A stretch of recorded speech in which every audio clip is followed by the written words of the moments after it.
Well, I want to thank everybody for coming today. My name is Dave Scheidel, and I am with Gunderson Funeral Home. My counterpart, Nikki Gard, was not able to join us today due to a family emergency. But if you guys do notice on your booklets, some of you may have her card on there as well. So we do work hand in hand, so feel free to reach out to either one of us. That's why I wanted to make sure you had her information as well, okay? Can everybody hear me okay? All right, so essentially today I want to talk to everybody. It's just the basics of pre-planning. I guess we can start. Is anybody in this room, have they already pre-planned their funeral? Fair enough. It's a good thing we're here. So some of the things that we want to make sure families are aware is, number one, you have the ability to pre-plan your funeral. And a lot of people that have never been through the process before, or the only time they have, is they were kind of brought in to assist somebody else to do it. So how many people here have had to plan a funeral for a loved one or a friend? Okay, so we've kind of been through the process a little bit. So the concept of pre-planning, there's a lot of different stages of pre-planning a funeral. The first stage of that is actually just talking about it. Because when people don't talk about their wishes, their wants, somebody else is going to be responsible to make that decision. Those of you that have had to make those arrangements, how many of those funerals were pre-planned, where you were kind of more of an administrator? Did everybody else actually have to make the decisions themselves? Okay. That's in reality what people like myself, Nikki, no matter which funeral home you choose as your care facility, there are individuals like myself that are there as advocates for your family. And that is truly what we are, as an advocate for you and your family. We want to help families make informed decisions. We want to have families have decisions that are their decisions, not somebody else's. On the financial side, there's a huge financial benefit to pre-planning your funeral. Number one, it's at today's cost. The cost of funerals are constantly increasing, and that's not going to stop. The other side of it is, somebody else isn't left responsible to come up with those funds. And really, that's what we want to kind of start talking about today. So as I mentioned, one of the stages is nothing more than talking about pre-planning. The books that I gave each and every one of you, that is a very basic planning guide. It is nothing more than a fill in the blank. I am not requesting that you complete this and give it to me. This is for your own personal use and your family.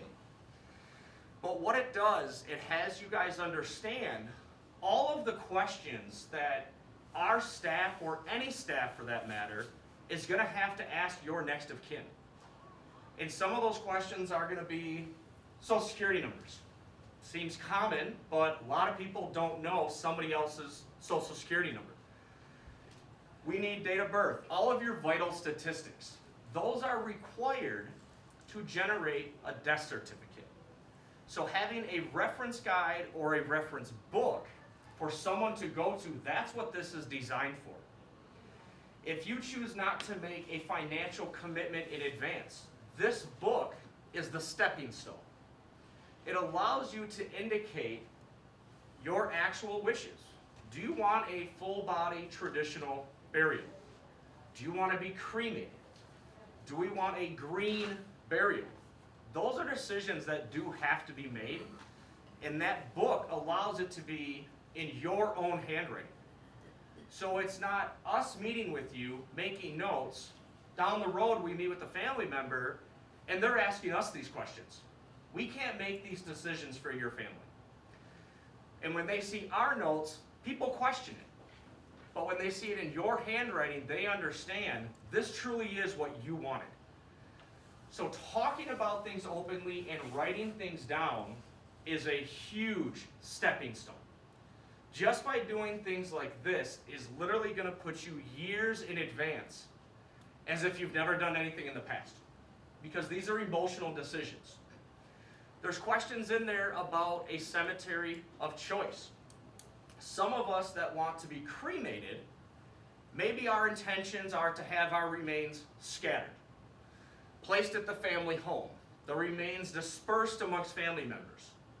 But if your family doesn't know that, that's a very tough decision to make. Plus, with the cemetery, we need to choose which cemetery. Is it where you grew up? Is it where the rest of the family is? Or is it in a place that means something to you?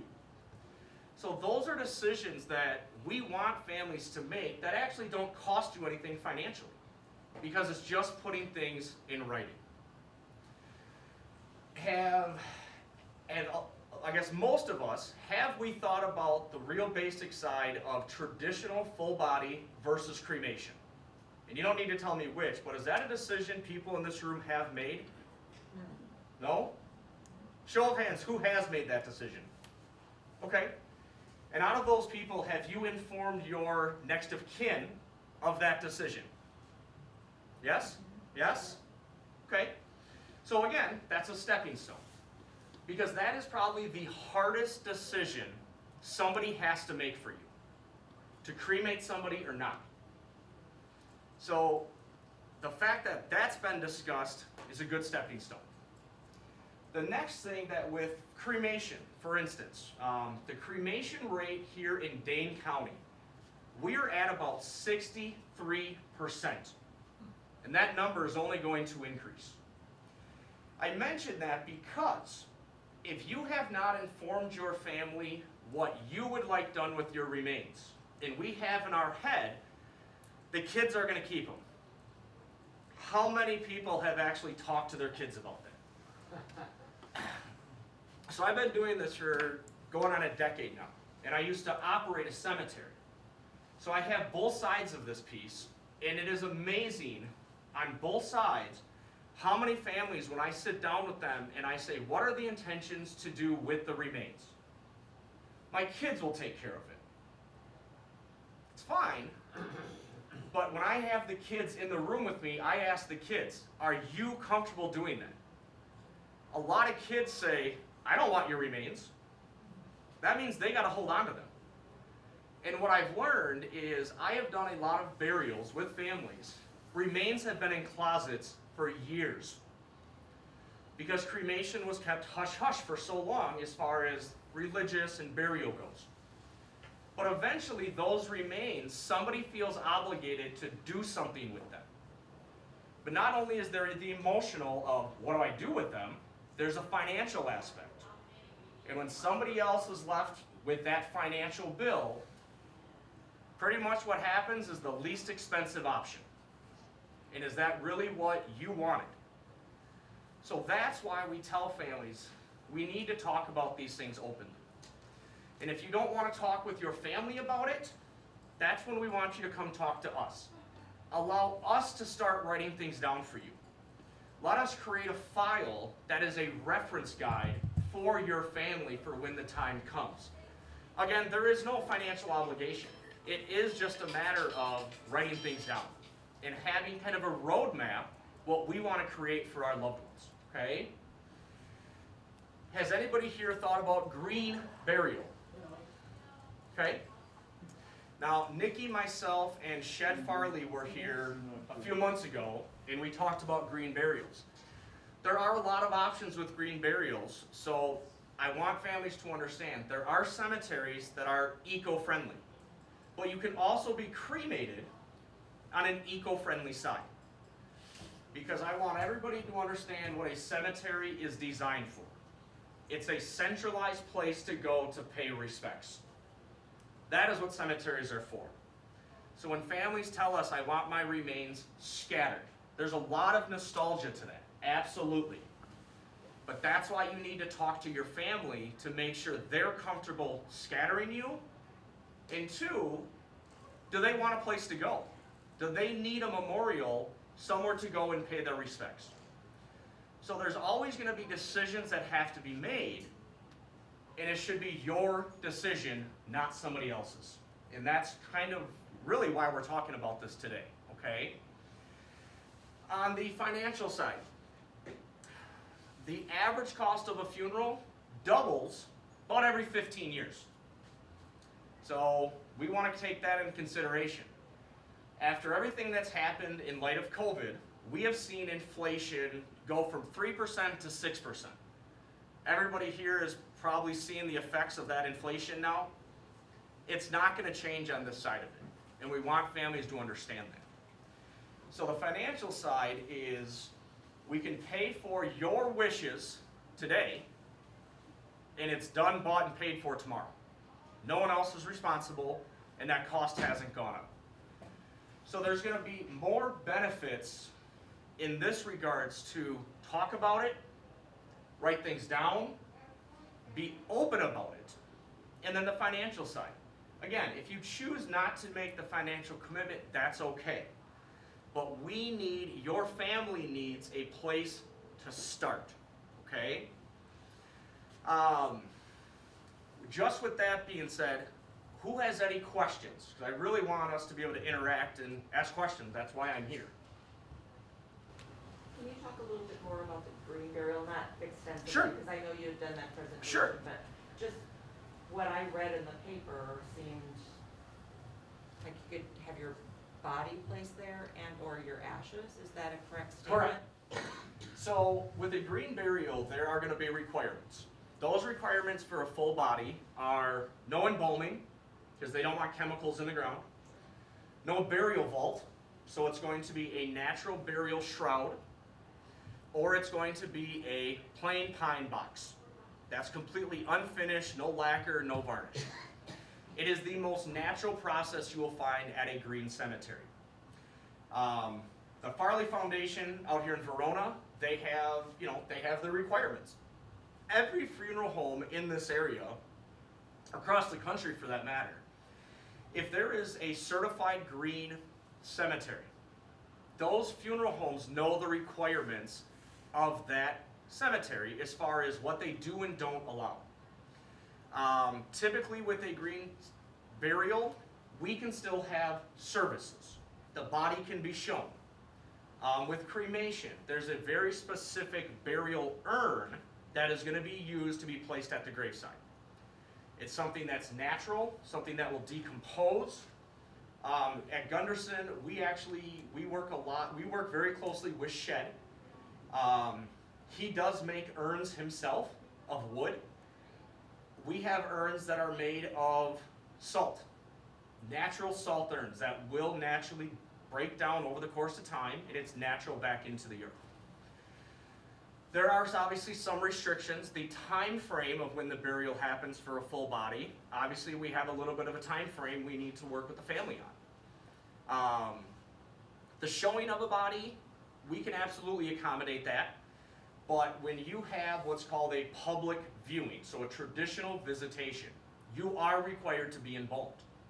So that takes away from the green burial aspect now, because you can't be at that cemetery. But as far as everything else that follows suit for a service, nothing changes. It's more what happens at the cemetery, and if we know that in advance, what we need to do to care for you. Mm-hmm. Okay, thank you. Yeah. Yes, ma'am. Yeah, I have a question. If I have a burial site in a different city, Mm-hmm. okay, I could do everything here except for the actual burial then? So what city are you referring to? New Berlin. Okay, so we can still accommodate services, the visitation, everything, and then we can do the transfer to the cemetery, okay?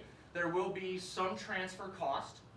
So at Gunderson, for instance, we have a 25-mile radius to any one of our 9 locations.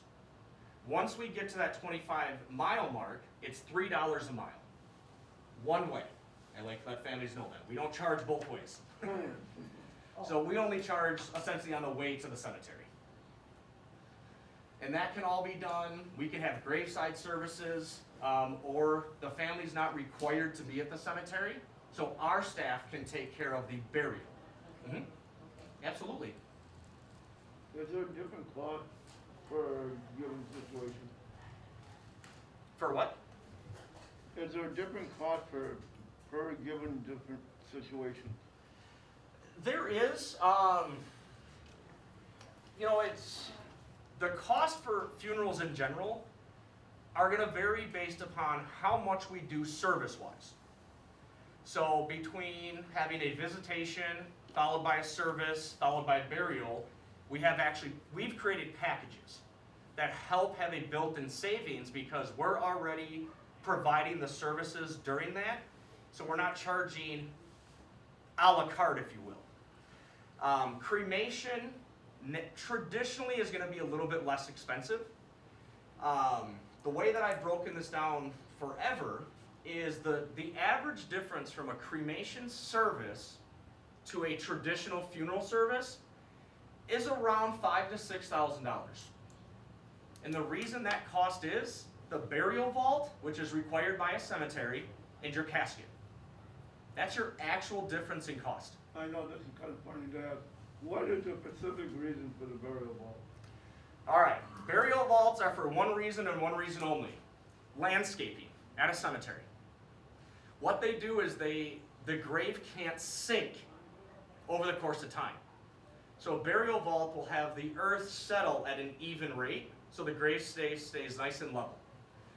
Working at the cemetery, we used to pour the burial vaults, and I have heard it over and over, all the different reasons what burial vaults are for. Protect the casket, longevity, security. We're not back in the 1700s, graves aren't being robbed anymore.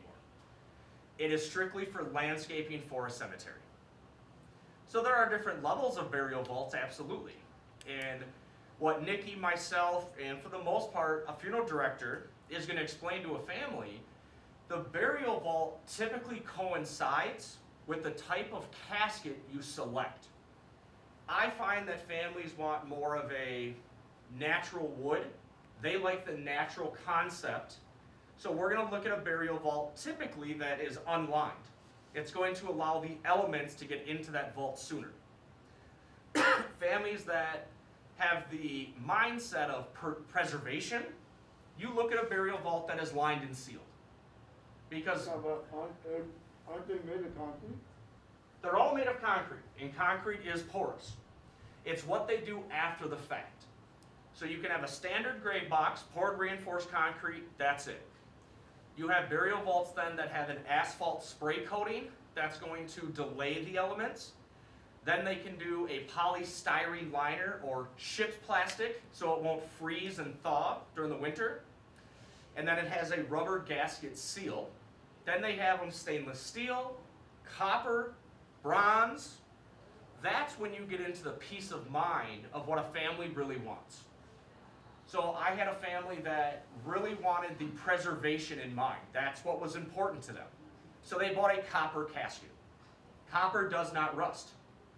But they also bought a copper burial vault. So the integrity of that casket over the course of the next 100, 150 years is going to remain the same. There are no intentions to disinter their loved one, but it's a mindset. They like that preservation piece to it. So there's going to be different levels of everything you choose, from a plain pine box to a copper casket and everything in between. And those burial vaults do the exact same thing. So, like for a plain pine box casket, now you're saying it works out the vault according to that? Mm-hmm. Well, we do. I still have families that, because the family typically sees the casket. The burial vault is already going to be in the grave when you go to the cemetery, Right. so they're not going to see it. So I've had families go with the plain pine box because that's what they liked. But they wanted a lined and sealed vault for that casket to go into. They don't match up, but when we talk to families, those are things that we're going to ask you is, why are we selecting this type of casket? Majority of the time, there's a reasoning behind it. Is it because that's my favorite color? That's just fine. Is it because I don't like wood, I like metal? But when we can have the chance now, when the emotions aren't boiling over due to a death, people are thinking clearly. We can have a conversation. And it's easier for us to find out the reason why you want something specific, because that's what we're here for, is your advocate. Same thing in those books. There are places for special requests. You know, do we want that casket plain pine box? Do I want a casket made of Wisconsin cedar? We have those. Handmade by the Amish, because we had an old barn that we loved and we liked that mentality. We have those options. I worked with a family on Friday. They purchased a Badger red metal casket because they're Badger fans. And that's the only reason. So there is no right or wrong way how to make a decision. But when we can talk to you about your personal thoughts, we can write it down. When we talk to your kids or your spouse during the grieving, it comes down to what's the price tag on it a lot of times. Or, I don't know. What do we do? And they rely on us to make those decisions. We cannot make those decisions for your family. We're going to be there to help, but that happens. I was just talking earlier, and we had a situation over the weekend. Talked to a woman, her husband is over 100 years old. She is 98. She has never had to make arrangements in her life. And her husband passed away. When she met with our funeral director, she literally told our funeral directors, what do I do? 98 years old and had no clue what to do and relied on us. We can't do that. So that's why it's important. You're never too young. You're never too old to at least talk about it. Because that put the family in a very emotional spot. I mean, that's very fortunate. That family has never had to do that at that age, don't get me wrong. But there's a downside to it, and it carries a lot more emotion. So that's where we want people to start understanding that pre-planning doesn't mean write a check and walk away. Pre-planning means let's talk about it first. Let's make some decisions. Let's write them down. The financial side is the last piece. And it's, you know, same thing when you buy a house. We go walk through a house, we do a home inspection, we talk to the bank, we talk to the family about our needs of the house before we make an offer. And I view this is the exact same thing. We're not just buying something because we're telling you this is what you need. These are not our decisions, okay? Any other questions? On the service part of it, Mhm. what is the difference of a service at your facility compared to a church? The church fees. So churches have their own built-in fees. We always like to joke and say those are the required donations to the church. So they typically have an organist, a vocalist, depending upon if it's a Catholic church, you might have a cantor, but those are fees affiliated with the church. Now you're going to have a clergy fee, but so whether you do that at the church or at the funeral home, you're really typically only going to have a clergy fee at the funeral home. If you want the church to bring in the organist and bring in the cantor, there will be the fees attached. But typically, as part of our services, the use of our facilities is included in what we offer you. You're not paying extra for the use of our facilities. The church typically is the same way.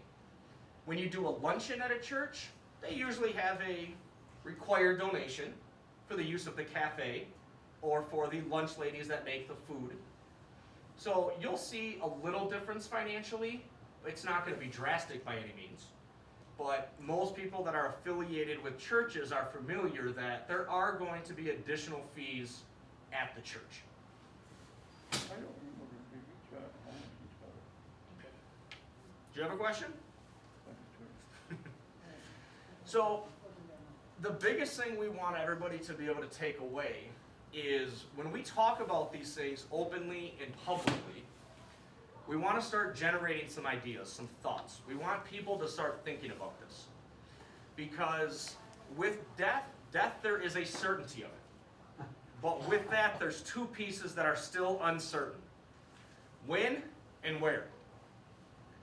So at the funeral home, we obviously service families from unborn infants to Gentleman from this weekend, over 100 years old and everywhere in between. But that's the when and where, that's the uncertainty. So we want families to at least take the time, and whether you talk with myself, Nikki, a Gunderson staff, another funeral home, it's worth taking an hour out of your day to talk one-on-one about things that are specific to you. When we do these group settings, this is very, very general. And yes, they're going to generate questions because some people are more comfortable in a group setting to ask a random question. But we know when we sit with you, we're the ones that are going to do a lot of the talking and asking. We're going to play 20 questions is really what we're going to do. If you've never done this before, you don't know what questions to ask. That's why we're here. We're going to start with the basics about why are you here today? Is it intrigue, interest? The kids are telling you to do this. We just woke up one day and said it's time for me to do this. There's 100 different reasons why. But when we can talk with you, everything that a funeral home offers and provides to a family might not pertain to your situation, your personal beliefs.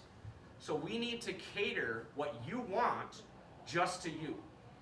If somebody wants to talk about green burial, that's all we're going to focus on.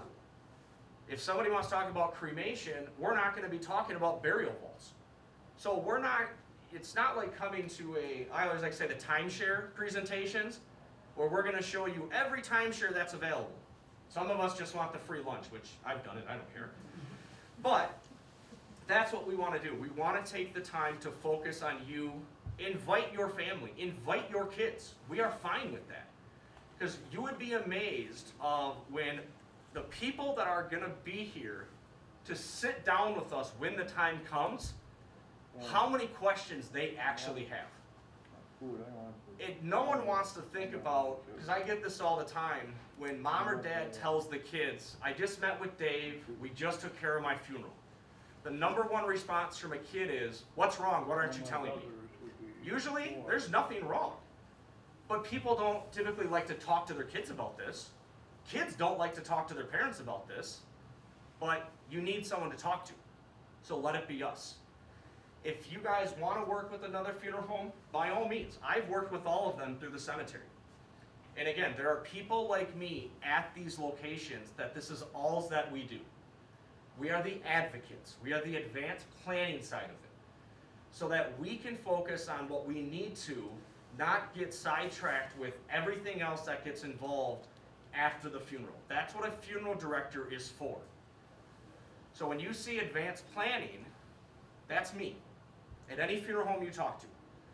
So I can get you in touch with the right person if you have another funeral home of choice. I know them all. I am more than happy to get you in contact with them. They're always non-obligational, okay? And we want families to feel comfortable being able to talk with us. We're not here to sell you anything. Because what you choose to do doesn't make a difference in what I'm going to do. I have one job, take care of what you want, and that's it. Okay? The other thing with burial planning that I do want to discuss is life insurance. How many people in here have the expectations their life insurance is going to pay for their funeral? Anybody? Okay. So it can be used for that, absolutely. One thing we want people to understand is life insurance is designed for the living. That's why we buy life insurance. True life insurance, whether that's term or whole life, is actually designed to replace your lost income and create that supplemental income for anywhere from 3 to 5 years. That's how a true insurance agent or financial advisor is going to determine how much life insurance do you need, okay? The other part of it is, when you use your life insurance to pay for the funeral, you're not paying at today's cost. Your life insurance, typically, you bought a set amount of life insurance. That set amount is not increasing over time. But the cost of my funeral is continuing to increase. So you're going to use up a lot more of that life insurance that was probably initially designed for it. Plus the funeral home needs to be paid. So if you're waiting on that money from the life insurance to come in, somebody else is gonna pay for that, and they're gonna reimburse themselves with that policy. And we are more than happy to work with you with your life insurance, because there are ways to use it. But the biggest thing is that we want families to understand there may not be enough there, and there's gonna be a waiting period, that's all, okay? So I work with families all the time on what we call reassigning an insurance policy, where you can actually assign the beneficiary of your insurance policy to the funeral.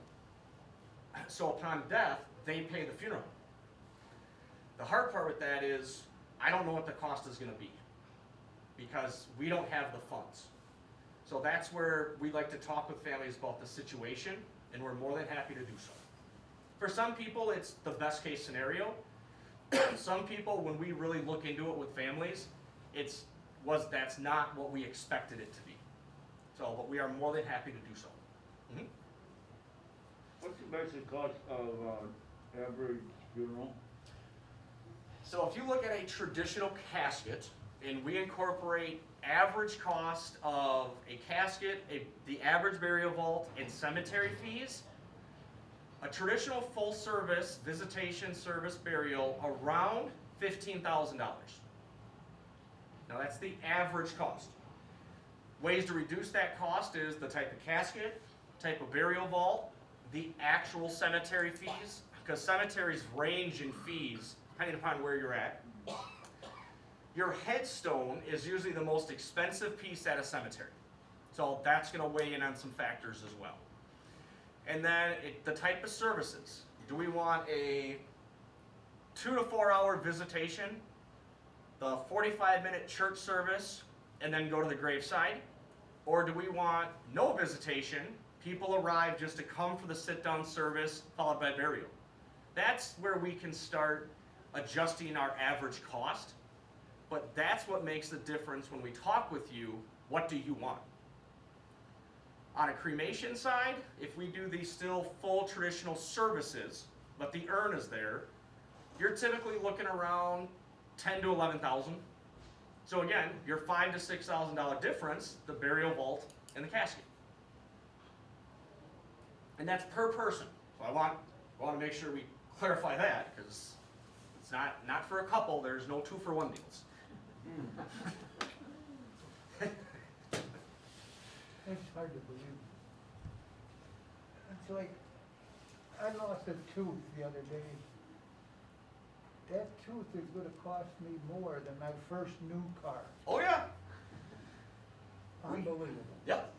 And one thing that we do like to explain and talk to families about as well, not only is, with a funeral home, we're like any other business. We have our own cost. So standard inflation does affect our business, and that's why you see cost increase.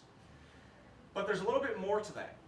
The cemetery side, you are going to see cemeteries start increasing costs even more so than normal, because cemeteries are landlocked. They only have so much property. So the less property they have means the less income as far as the longevity of that cemetery. So how do they have to stay profitable? Raise the cost. So there's that side of it. On the funeral side, we are just starting to see this. We are getting into the baby boomer generation, our largest population in the US. So in turn, we talked about death is inevitable. We're naturally going to have a higher death rate in the next few decades. So a lot of people would say, well, more deaths mean more money for the funeral home, so our costs should go down. The exact opposite. When we have more deaths occur, that's more staffing. That's more care. That's more taking care of families. Our actual cost to operate increases. And that is going to affect what we have to charge for us to keep the door open. So there are a lot of things that go into that. And we've talked with families, in these situations, talking about the cost of things nowadays. When I started doing this 10 years ago, the average cost of a funeral 10 years ago was about $8,000. And that included the cemetery. So there's your almost doubling every 10 to 15 years. I've personally seen it the time I've been doing this. Now that's just inflation? Yep. Inflation? Yep. And we see it. I mean, look at our gas prices. I know there's a lot of factors. I mean, gas is a tough thing as an example because there's so many factors. But we can look at milk. We've seen the cost of a gallon of milk in the last 10 years skyrocket. And all of those things come into play. During the pandemic, you know, we had the lumber crisis. That affected us because caskets are made of wood. So it's not the fact that we're just going to raise prices. It's the fact that the manufacturers raise the prices, but we still need to buy them. So we have to raise prices. So every time something goes on, there is a domino effect even in what we do. So that financial side is what we can do today, we can alleviate that concern down the road. So there is a big difference, because I can tell you right now, the cost of a funeral today, within 5 years, is probably going to be around $18,000 to $19,000. So that is where we want families to understand where our cost is increasing. But there is a way to stop that, and that is the financial commitment. But again, the number one priority everybody in this room should have is talking. That's it. That's where you need to start. Because anybody that comes up to me and says, I just want to write you a check, it's not going to happen. How many people do you know do sales that are going to say, I don't want a check? I'm one of them. We don't. Because I don't know what we need to do for you. So talking amongst yourselves, talking amongst your family is the first part. If you want to do 2 birds with 1 stone, set up the time to talk with us, with your family. We love to make jokes. We like to have this a lighthearted conversation, because ideally when you walk out of the funeral home, I'm pretty much going to guarantee you it's a huge weight off your shoulders. Emotionally, financially, because it's done. The goal is you never got to come see me again, hopefully, till a long time down the road. Because that conversation we're going to have is a way different conversation. So when you talk with your loved ones about the 3 decisions in reality that a family should make: traditional body versus cremation. That is the number 1 decision that a family should make in advance. Number 2, a cemetery. You don't have to go buy your cemetery property, but if you want to be at a cemetery, you've got to let somebody know that. 3, I always correlate back to the cemetery. Because at a cemetery, you have to make some decisions. Above ground, below ground, indoors or outdoors. Those are decisions, and that makes a difference. But the 2 first ones are the most important thing before you come and talk to us. Because if you come and talk to me and say, I don't know if I want to be cremated or not, I can't narrow down the cost of your funeral. It's very difficult to do so. So we're kind of back at square one anyways, okay? So that book will actually allow you to know the questions to talk to your family about. That's what the book is designed for. When we meet with you guys one-on-one, should you choose, I actually have a much bigger book that is a lot more detailed. This is what we are actually going to talk about when it comes to narrowing down specifics of your service. We talk about the caskets, the burial vaults, the cemetery. We can even talk about what clothes do you want to be wearing at your funeral. So we have things that are way more detailed, but until we can talk with you and actually narrow this down, this book is trying to read a dictionary, because there are hundreds of things in here that could pertain to you, that have nothing to do with you, and they're going to create more questions. Let us go through this with you, and that's what this is for. But the guides I gave you is a great starting point. It'll at least get the wheels turning to understand what we need to talk about and what we need to do. Okay? Are there any questions? Yeah. We had a death in the family about 2 years ago. It was out of state, and the cremated remains were brought back to Wisconsin. Sure. The burial was in Illinois. Okay. My brother-in-law had the ashes, and then we just brought those down to the cemetery. So there wasn't a funeral home involved, it was just the cemetery. Would that be correct? Okay. So in Wisconsin, funeral homes and cemeteries are separate entities by law. We have no affiliation with each other. So in Wisconsin, you are required to be cremated through a funeral home. The cemeteries don't do cremations. So if that's the route, you still want to talk to a funeral home. Different states, there's only 3 states left in the US that are what we call individual states. Wisconsin, Michigan, and there's another state way out west I can never remember. They're the only 3 states where funeral homes and cemeteries are separate. Every other state is a combo state. Funeral homes and cemeteries can own each other. And you can kind of open your eyes and realize that can probably create some problems. Because if you don't like the cemetery, but you like the funeral home, what's going to happen? They're going to push you into that cemetery. But they control the cost. So they'll lower the cost for the funeral, but they're going to raise the cost for the cemetery. So Wisconsin has been voting very strongly to keep us separate. So people like me, Nikki, we can focus on what we do best, the funeral. Let the cemetery focus on what they do best, memorialization. So we don't have that convoluted side of things. Mm-hmm. Good. You had a question? I lost it. One thing that we do so that people are aware, because we did briefly touch on life insurance. When you pre-fund a funeral, your funds are secured in an insurance vehicle.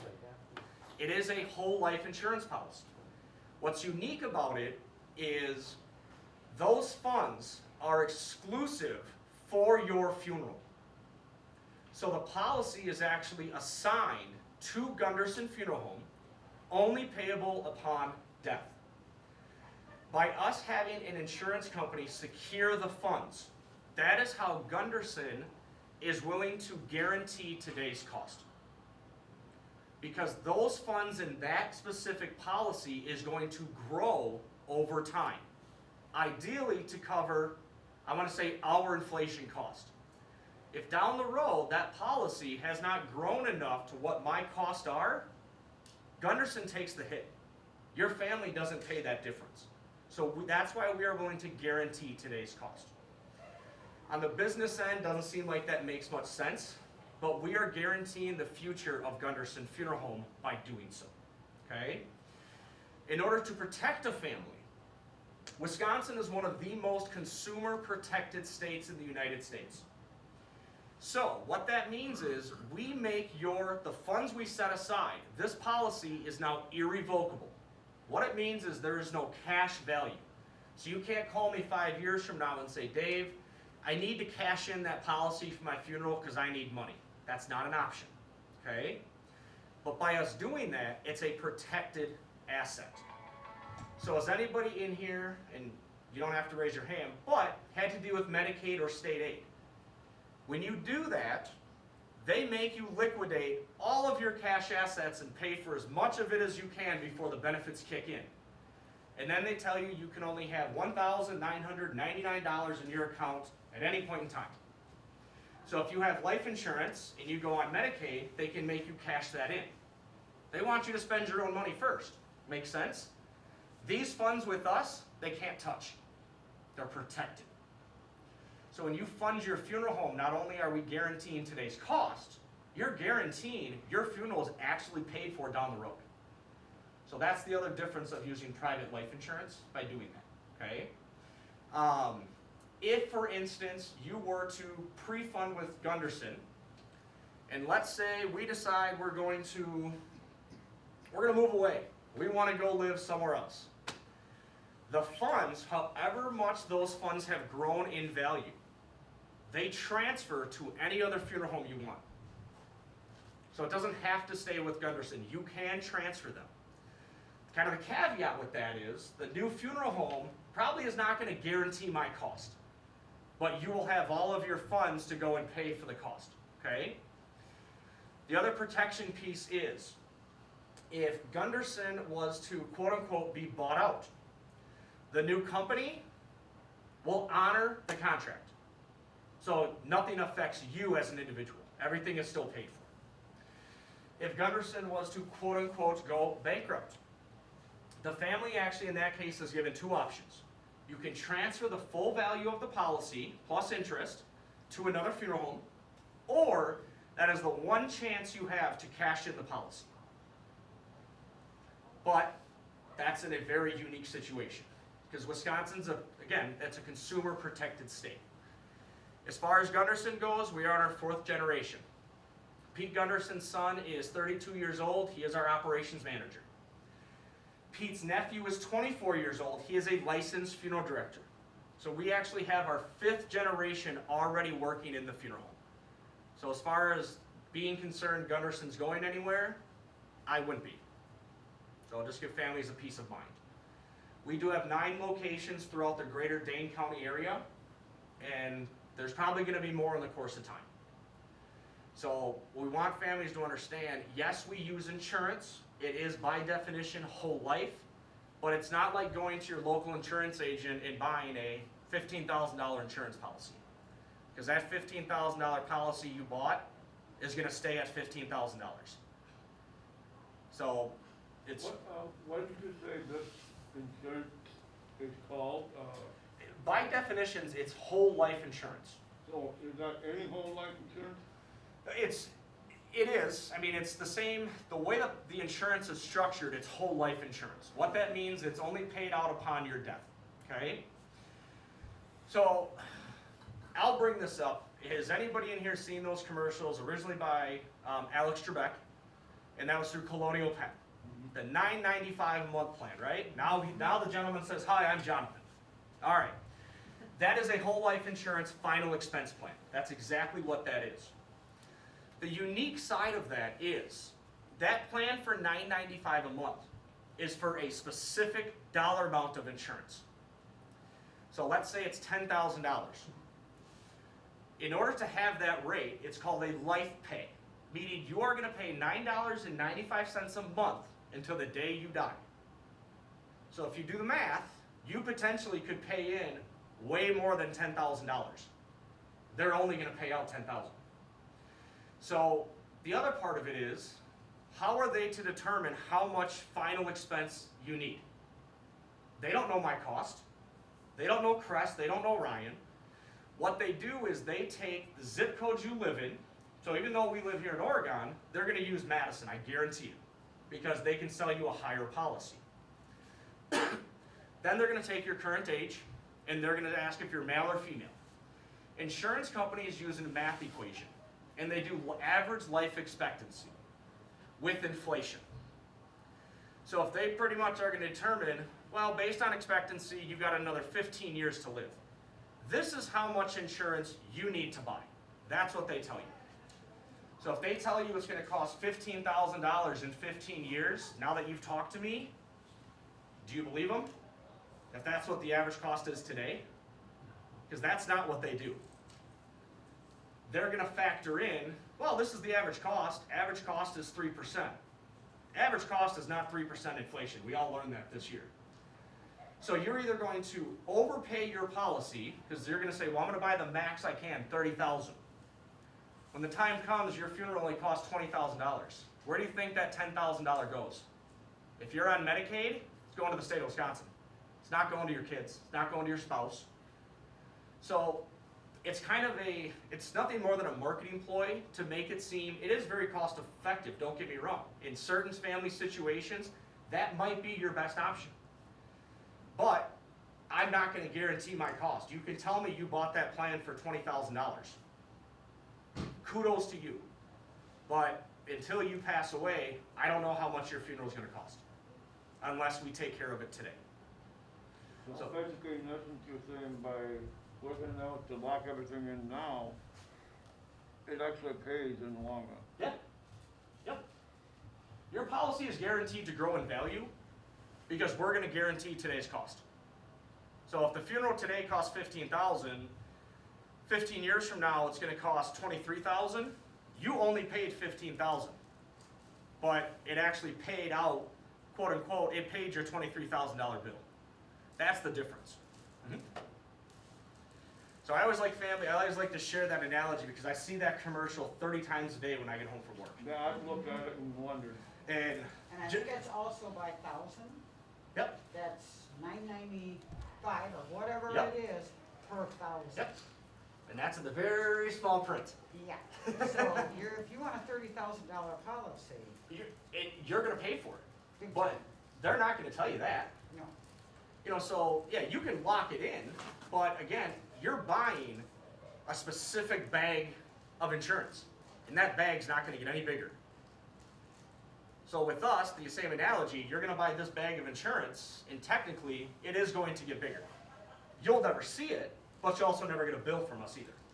That's kind of your key differences. I've actually called them before, because I am a licensed insurance agent, I have to be. So I called them and I wanted to see what they would say for somebody my age. I'm 38 years old, and I told them I live in Madison, Wisconsin. They told me that they won't sell me a policy because it's not cost effective. And I kind of said, well, I'm a planner. I wanna get this done. And they pretty much told me they only insure up to $30,000 because that's the max they are allowed to insure. So they told me without telling me, my funeral is going to cost me more than $30,000 based on their math equation, based on my average life expectancy. But they wouldn't tell me that, and I was kind of appalled, like, I called you. You should tell me these things. But that's when I got to learn how they quote families. So they now promote on their commercials, if you're between the age of 45 and 65. They have a very specific window they want people to call. Because average life expectancy, if you spend $10 a month, but you pay them for the next 25 years, we can do the math, it's way more than $10,000. If that's the case, you guys give me $10 a month and I'll go put it in a savings account for you. You're gonna make a lot more money. Because it's the same thing of what they're doing. So when you guys do hear or come across those things, I'd rather have you call and talk to somebody so we can explain that to you and how that actually works. But that is why funeral homes have advanced planners like me and Nikki, so that this is exactly what we can do for families. You're only going to pay what the cost of your funeral actually is. Okay? Families that are on budgets, we can work with you. You don't need to pay for your funeral all at the same time. You can do it bits and pieces. You can do it monthly, quarterly, annually. That's why speaking with you guys one-on-one with your situation is so important. We will give you the numbers. You guys can walk out the door, and if we never hear from you again, that's fine. But just by doing that, again, you guys are that much further down the road than those that have never done this before, and you have a better understanding of the expectations of what's to come. Okay? Any other questions? I know it's a lot of information. What about people that put money into like a burial thing at their bank and Sure. stuff like that? The funeral home still won't guarantee the cost. A lot of banks really don't want to do burial trust anymore because it actually costs them money to manage that burial trust. So they usually only give you a guaranteed rate of return, and that interest rate's pretty small because it costs them money to maintain the account. So we still have a few out there from decades ago that are still growing in value. Most banks, because funeral homes, almost every funeral home does advanced planning. Most banks will tell you, which funeral home do you want to work with? Go talk to them.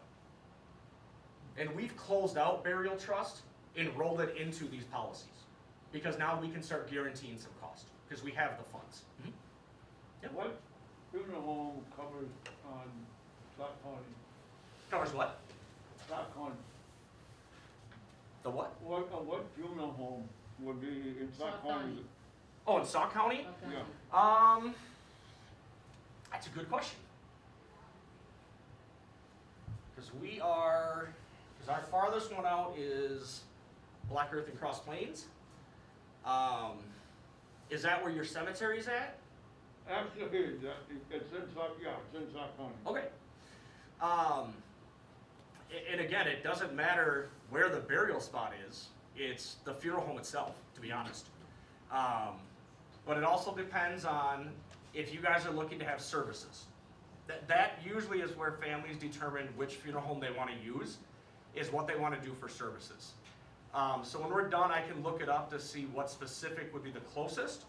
based upon, My we had my parents go to, I think it's Hub Funeral Home in Reedsburg.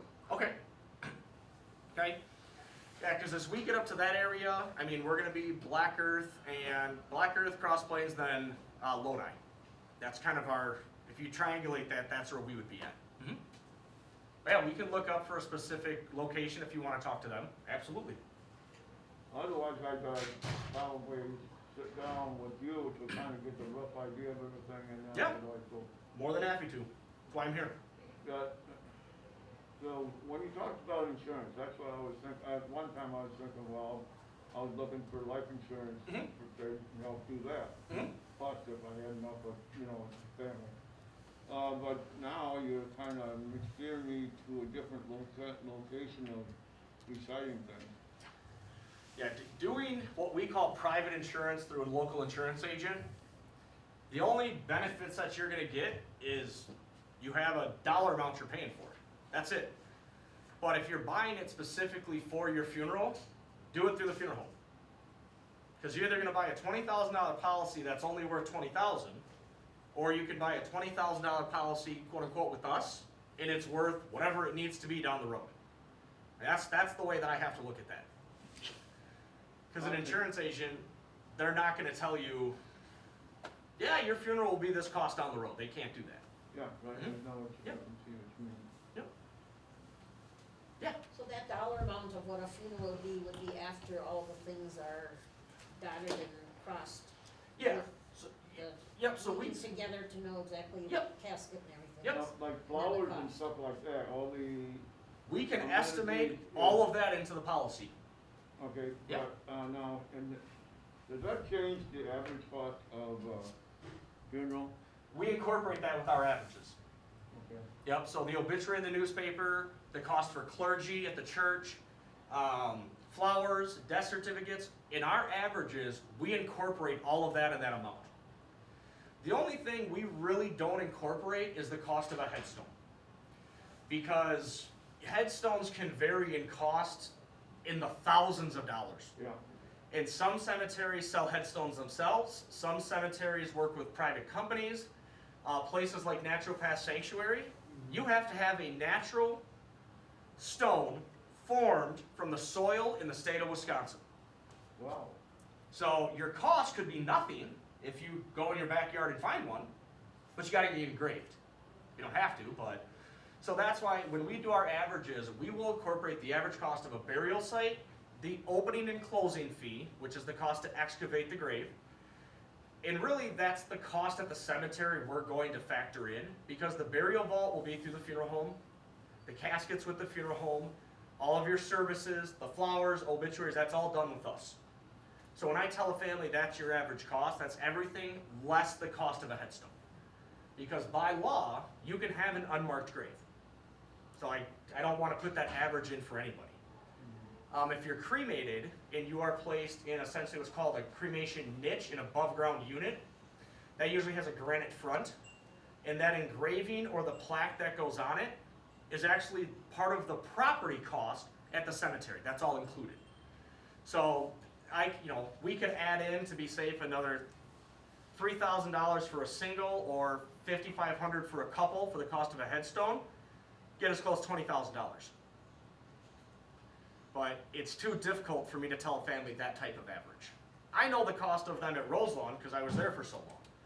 But again, with Naturopath, family I met with this morning, they have a family friend that owns a farm, and they are going out there this weekend to go find a giant piece of limestone for their headstone. Well, that could be fun. Doesn't cost them anything now, except the labor to get it out, get it cleaned up, polished. I mean, there's gonna be more into it, but financially, nothing for them. So that's not fair for me to try and tell them what the average cost is. Yeah.